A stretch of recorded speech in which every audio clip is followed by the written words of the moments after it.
കൊട്ടാരം വീട്ടിൽ ഞങ്ങൾ പണിക്ക് പോയിരുന്ന കാലത്ത് ആ വീട് പുറത്തു നിന്ന് മാത്രമേ കണ്ടിട്ടുള്ളൂ. ആ വീടിന്റെ അകമൊന്ന് കാണാൻ മോഹിച്ച് ഞങ്ങൾ ഒരു ദിവസം അതിനകത്ത് കയറി. അതിന്റെ പേരില് അവര് ഞങ്ങളെ പുളിമരത്തെ കെട്ടിവെച്ച് ചാട്ടവാറിനടിച്ച അടിയുടെ വേദന ഇപ്പോഴും മാറിയിട്ടില്ല. ദേഹം മുഴുവൻ ഇപ്പോഴും ഉണ്ട് അതിന്റെ പാടുകള്. ആ വീടിനാ ഞങ്ങ വില പറയാൻ പോണേ. വെറുതെ എന്തിനാ ആവശ്യമില്ലാത്ത വയ്യാവേലിക്ക് പോകുന്നത്? നമുക്ക് താമസിക്കാൻ ഈ വീട് പോരെ? പോരടി, ആ വീടിന്റെ മുറ്റത്ത് കുഴികുത്തിയാ ഞങ്ങൾക്ക് കഞ്ഞി ഒഴിച്ചു തന്നെ. അതേ വീട്ടിലെ ഒരു ദിവസമെങ്കിലും ഞങ്ങൾക്കൊന്ന് താമസിക്കണം.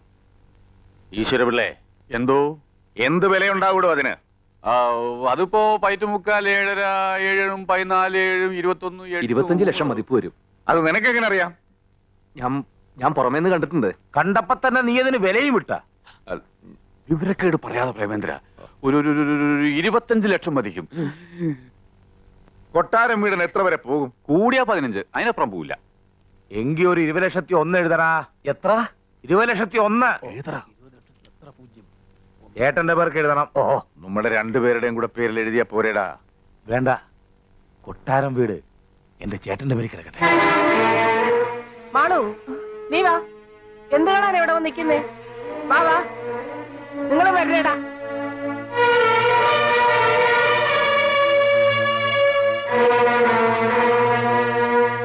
കളത്തറ ബാപ്പുകുട്ടി മകൻ കുഞ്ഞു മുഹമ്മദ് 10 ലക്ഷം രൂപ. കളത്തറ ബാപ്പുട്ടി മകൻ കുഞ്ഞു മുഹമ്മദ് 10 ലക്ഷം രൂപ. തായിക്കര ജോർജ് കുട്ടി 12,60,000 രൂപ. നായിക്കര ജോർജ് കുട്ടി 12,60,000 രൂപ. മെസേഴ്സ് ശങ്കർ ആൻഡ് സൺസ് 15,14,000 രൂപ. മെസേഴ്സ് ശങ്കർ ആൻഡ് സൺസ് 15,14,000 രൂപ. കൂത്തുപറമ്പിൽ കുട്ടൻ ബാവ എന്ന ചേട്ടൻ ബാവ 20,01,000 രൂപ. കൂത്തുപറമ്പിൽ കുട്ടമ്പാവ എന്ന ചേട്ടമ്പാവ 20,01,000 രൂപ. അടുത്തത് കൊട്ടാരം വീടന്റേതാണ്. കൊട്ടാരം വീടൻ 20,02,000 രൂപ. കൊട്ടാരം വീടൻ 20,02,000 രൂപ.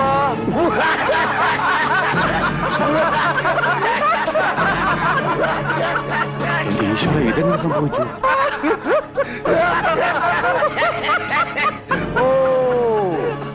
താനിവിടെ ചോരപ്പുഴ ഒഴുക്കി വള്ളം കളിക്കാമെന്ന് കരുതിയല്ലേ?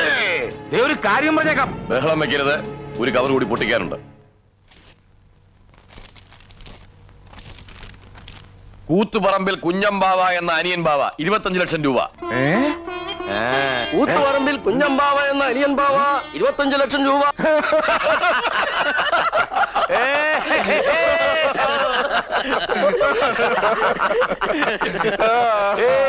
കൊട്ടാരം വീടും പോയേ.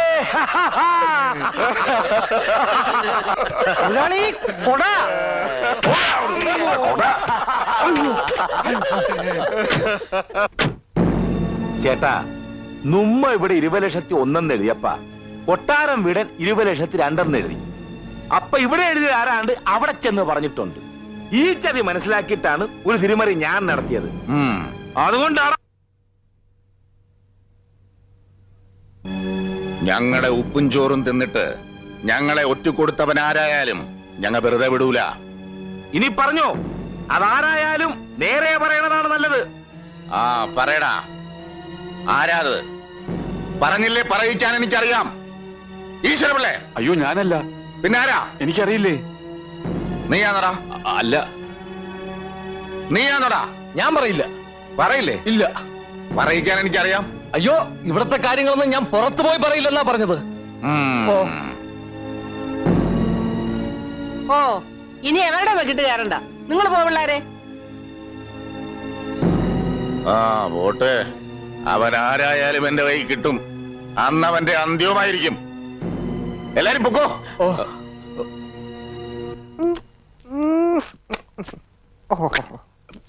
ഇങ്ങനെ പശു കാടി കുടിക്കുന്ന പോലെ കുടിച്ചോണ്ടിരുന്നാ മതിയോ?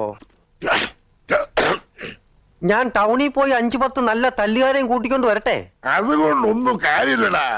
ചേട്ടൻ പാവയും അനിയൻ പാവയും ശക്തി കൊണ്ട് തോൽപ്പിക്കാൻ കഴിയില്ല. നമ്മുടെ കയ്യിലാണെങ്കിൽ ബുദ്ധിയും ഇല്ല. എന്തോ കൊട്ടാരം വീടിന് ബുദ്ധിയില്ല എന്ന് എല്ലാരും പറയും. എന്നാ എന്റെ ബുദ്ധി എന്താണെന്ന് അവസരം വരുമ്പോ ഞാൻ എല്ലാത്തിനെയും കാണിച്ചുതരാം.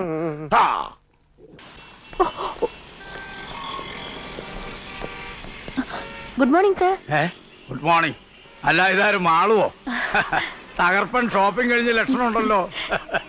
ഞാൻ 2 ദിവസമായി സാറിന് ഫോണിൽ വിളിക്കുന്നു. എന്തിന്? എനിക്ക് റെഫർ ചെയ്യാൻ കുറച്ച് ബുക്സ് വേണമായിരുന്നു. CAക്ക് പോയാൽ കൊള്ളാന്ന്. Very good, very good. ഞാൻ പഠിപ്പിച്ച കുട്ടികൾ ആരും മോശക്കാരാവില്ല. നിനക്ക് എത്ര ബുക്സ് വേണമെങ്കിലും തരാം. ഇവിടത്തെ ഫേമസ് വക്കീലന്മാരും ഡോക്ടർമാരും ഞാൻ പഠിപ്പിച്ച പിള്ളേരാ. എവിടെ ചെന്നാലും ഓരോ പൊസിഷനിലിരിക്കുന്ന എന്റെ കുട്ടികളെ കാണുമ്പോഴാ മനസ്സ് നിറയുന്നത്. അത് പ്രേമേന്ദ്രനല്ലേ? അതെ, ഞങ്ങളുടെ ഡ്രൈവറാ. ഡ്രൈവറോ? ഇവരും എന്റെ സ്റ്റുഡന്റാ. ഇയാള് കോളേജിലൊന്നും പഠിച്ചിട്ടില്ല. സാറിന് ആള് തെറ്റിയതാവും. പ്രേമേന്ദ്രന് എനിക്ക് തെറ്റാനോ? ഇവന്റെ കൂടെ ഒരു ദിവസം കഴിഞ്ഞവരാരും പിന്നെ ഇവനെ ആയുസിൽ മറക്കില്ല. പിന്നെ അല്ലേ 3 വർഷം പഠിപ്പിച്ച എനിക്ക്. കോളേജിലെ ഹീറോ ആയിരുന്നില്ലേ ഇവൻ? സ്റ്റുഡൻസിന്റെ ഇടയിൽ മാത്രമല്ല, ഞങ്ങൾ അധ്യാപകരുടെ ഇടയിൽ പോലും ഇവന് ധാരാളം ആരാധകരുണ്ടായിരുന്നു.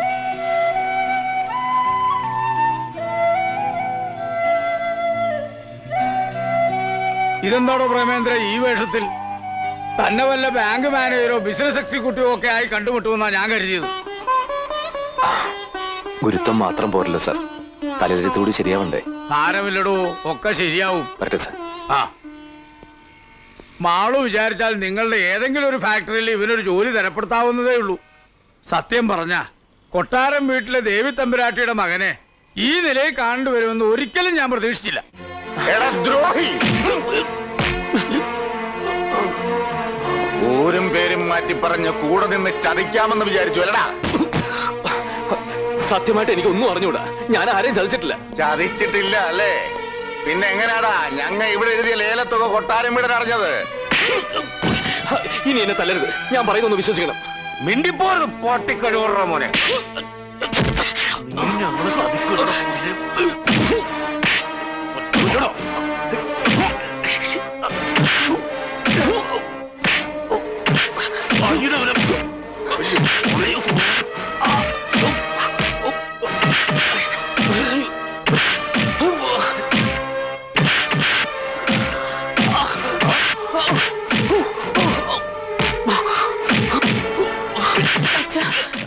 അയാളെങ്ങ് വിട്ടേക്കാൻ പറ. മതിയടാ, കൊല്ലണ്ട, കൊണ്ടുപോയി കളഞ്ഞേക്ക്.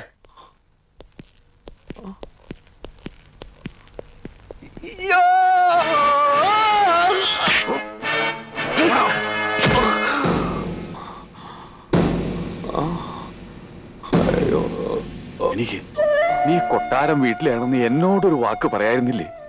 ഇനി ഞാൻ അകത്തു പോയ എന്റെ ഗതി ഇതിലും കഷ്ടായിരിക്കും. വാ. നീ എന്താടാ ഈ പറയുന്നത്? അതേ മുതലാളി, പ്രേമചന്ദ്രൻ ദേവി തമ്പുരാട്ടിയുടെ മകനാ. ആ, അവനെന്തിനാ ഡ്രൈവർ വേഷം കിട്ടി അവിടെ വന്നത്? ചിലപ്പോ അനിയമ്മാവേയും ചേട്ടമ്മാവേയും കൂട്ടുപിടിച്ച് മുതലാളിയോട് പകരം വീട്ടാനായിരിക്കും. എന്നോട് പകരം വീട്ടാനോ? എന്തിന്? ദേവി തമ്പുരാട്ടിക്ക് അവകാശപ്പെട്ട വീടാ 18 വർഷം മുമ്പ് മുതലാളി തട്ടിയെടുത്തതെന്നൊരു അങ്ങാടിപ്പാട്ടുണ്ട്. ആ അങ്ങാടിപ്പാട്ട് എന്റെ മുമ്പിൽ നിന്ന് പാടാനുണ്ടല്ലോ, നാക്കി എപ്പോഴെടുക്കും. നീ ഒറ്റ ഒരുത്തരായി ഈ വീട്ടിലെ രഹസ്യങ്ങൾ മുഴുവൻ അങ്ങാടിയിലെത്തിക്കും. മറ്റു വീടുകളുടെ രഹസ്യം മുഴുവൻ ഞാൻ ഇവിടെയും കൊണ്ട് തരുന്നില്ലേ? ഓ, ആ രഹസ്യം മുഴുവൻ പുഴുകി തിന്നിട്ടാണല്ലോ ഞാൻ കഴിയുന്നത്. അതെനിക്കറിയില്ലായിരുന്നു. മുറുക്കാൻ തീ. എനിക്കാദ്യമേ അവനെ സംശയം ഉണ്ടായിരുന്നു. 20,01,000 എന്ന് നമ്മളിവിടെ ഉറപ്പിച്ച അന്ന് രാത്രി അവൻ പുറത്തുപോയി. പോയത് നേരെ കൊട്ടാരം വീടിന്റെ അടുത്തേക്കായിരിക്കും, ഉറപ്പാ. അനിയൻ ബാവയും ചേട്ടൻ ബാവയും ഇല്ലടാ അവിടെ. ധൈര്യം ഇറങ്ങി വാ.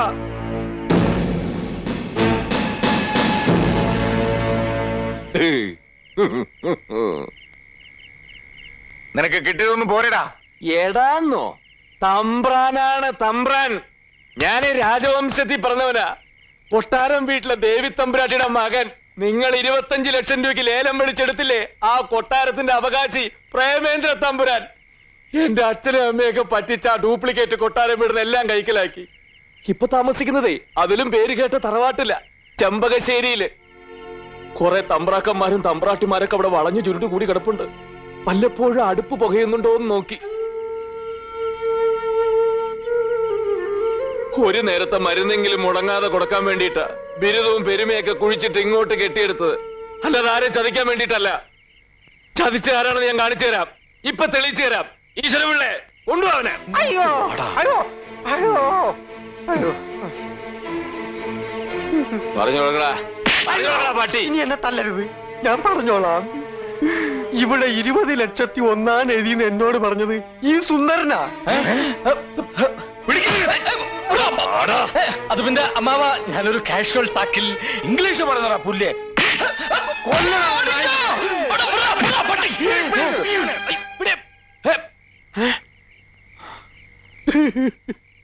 എനിക്ക് ആദ്യമായിട്ടൊരു ജോലി തന്നവരാ നിങ്ങള്. ഞാൻ മനസ്സുകൊണ്ടുപോലും നിങ്ങളെ ചതിക്കില്ല. എന്റെ നിരപരാധിത്വം തെളിയിക്കാതെ പോയ ഒരു കാലത്ത് എന്റെ മനസ്സിന് സമാനം കിട്ടില്ല. അതുകൊണ്ടാണ് ഞാൻ ഇവിടെ വന്ന് ഇത്രയൊക്കെ പറഞ്ഞത്.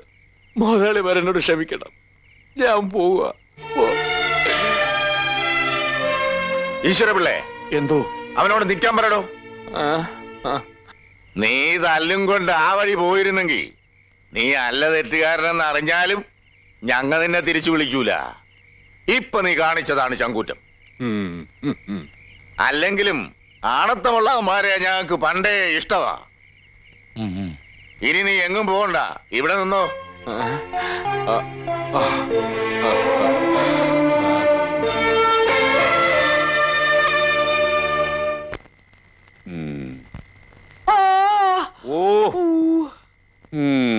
ഉർവശി ശാപ ഉപകാരം എന്ന് പറഞ്ഞ പോലെയായി.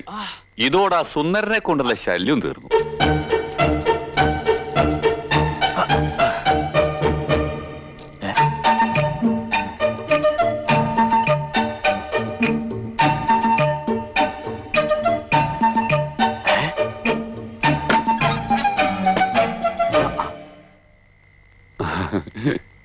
എന്തെങ്കിലും പറയാനുണ്ടെങ്കിൽ നേരെ വന്ന് പറഞ്ഞൂടെ? അതിന് കള്ളു കുടിച്ച് ബഹളം ഉണ്ടാക്കണോ? അതിനാരാ കള്ളു കുടിച്ചത്? കള്ളു കുടിച്ചത് പോലെ അഭിനയിച്ചതല്ലേ. അമ്മുവിന്റെ അച്ഛന്റെയും ചെറിയച്ഛന്റെയും മുഖത്തു നോക്കി രണ്ട് വർത്താനം പറയാൻ ഞാൻ ഇതേ ഒരു മാർഗം കണ്ടുള്ളൂ. അമ്മു എന്താ ഈ നേരത്ത്? ദാ ഇത് തരാമെന്നതാ.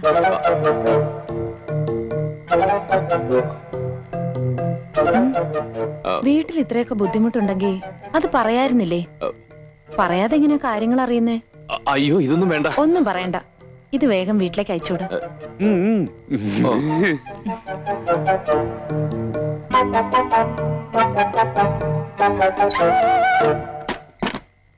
പ്രേമേന്ദ്ര,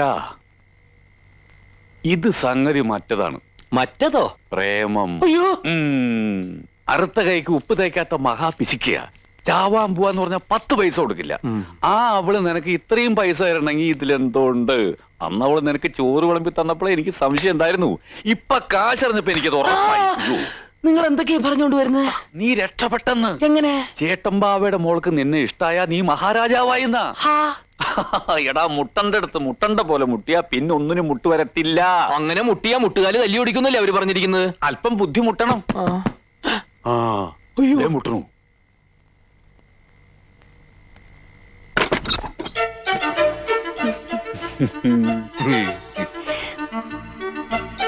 ഞാൻ പ്രേമേന്ദ്രനോട് ക്ഷമ ചോദിക്കാൻ വന്നതാ.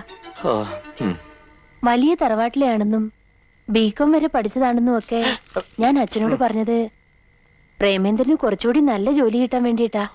അത് ഇങ്ങനെയൊക്കെ ആവുമെന്ന് ഞാൻ വിചാരിച്ചില്ല. സോറി. അതൊന്നും സാരമില്ല. ഇത് വെച്ചോളൂ. വീട്ടിലേക്ക് അയച്ചു കൊടുക്കാൻ പറഞ്ഞേക്ക്. പ്രേമേന്ദ്ര, അവൻ ആദ്യം മാളുവിനെ കറക്കിയെടുത്തു. ഇപ്പോഴിതാ അമ്മുവിനെയും മലവീശിരിക്കുക. ഇനി ഒരു നിമിഷം അവൻ ഇവിടെ നിർത്തിക്കൂടാ. ഈ നാട്ടിൽ നിന്ന് തന്നെ അവനെ കെട്ടുകെട്ടിക്കണം. ബാല, എനിക്കതിന് നിന്റെ സഹായം വേണം.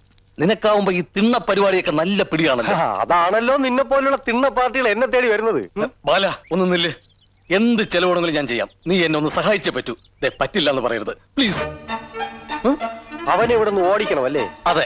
അവൻ മാളുവിനെ പ്രേമിക്കുന്നുണ്ടെന്ന് ചേട്ടൻ ബാവയും അനിയൻ ബാവയും അറിഞ്ഞാൽ ആ നിമിഷം അവരവന്റെ കൈ വെട്ടിയെടുക്കും. അമ്മുവിനെ കൂടി സ്നേഹിക്കുന്നു എന്ന് അറിഞ്ഞാലോ?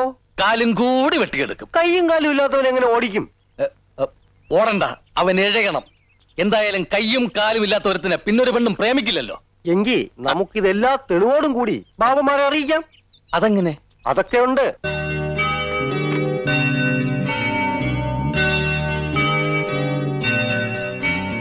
വരൂ. ഇതെന്റെ അമ്മയുടെ മുറിയാ. അമ്മ മരിച്ചേ പിന്നെ ഞാനും അച്ഛനും അല്ലാതെ മറ്റാരും ഇതിനകത്ത് കയറാറില്ല. ഇപ്പൊ ആദ്യായിട്ടാ.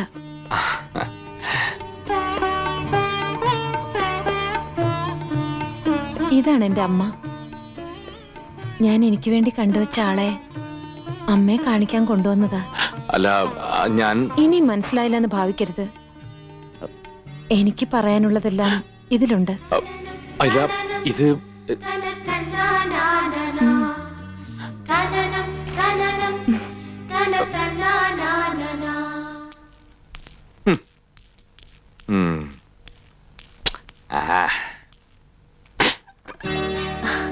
എവിടെയായിരുന്നു? എത്ര നേരം ഞാൻ കാത്തിരിക്കുന്നു. അല്ല ഞാനൊരു ഇടം വരെ പോയിരുന്നു. എന്താ? ഈ പ്രേമലേഖനം വാങ്ങുമ്പോഴും കൊടുക്കുമ്പോഴും ഒക്കെ വല്ലാത്ത ചമ്മലാണല്ലേ? അയ്യോ അല്ല ഞാനത് എനിക്ക് കോളേജിൽ ഒരുപാട് ലവ് ലെറ്റേഴ്സ് കിട്ടാറുണ്ട്. അതൊന്നും ഞാൻ കണക്കിലെടുക്കാറേ ഇല്ല. അതെ ഞാനും അതെ. ഇതൊന്നും അത്ര കണക്കിലെടുക്കേണ്ട കാര്യമല്ലല്ലോ. പക്ഷേ ഇതങ്ങനെയല്ല. ഇത് ഞാൻ ആത്മാർത്ഥമായിട്ട് എഴുതിയതാ. എന്താ അതൊക്കെ ഇത് വായിക്കുമ്പോ മനസ്സിലാവും. ഓ അതെന്താ? അതും ഇതേപോലെ ആത്മാർത്ഥമായിട്ട് എഴുതിയത് തന്നെ. എന്ന് വെച്ചാ മറുപടി മറുപടി മറുപടിയോ? അതിനത് വായിച്ചു നോക്കിയില്ലല്ലോ. വായിച്ചില്ല, എന്നാലും നേരത്തെ മറുപടി ഞാൻ എഴുതി വെച്ചു. എന്നാലതിന് തന്നേക്ക്. ഇതിലേതാണ് ആത്മാർത്ഥാന്ന് അറിഞ്ഞിട്ടേ ഞാൻ തരൂ. മാള് പോ. മാളു പൊയ്ക്കോ.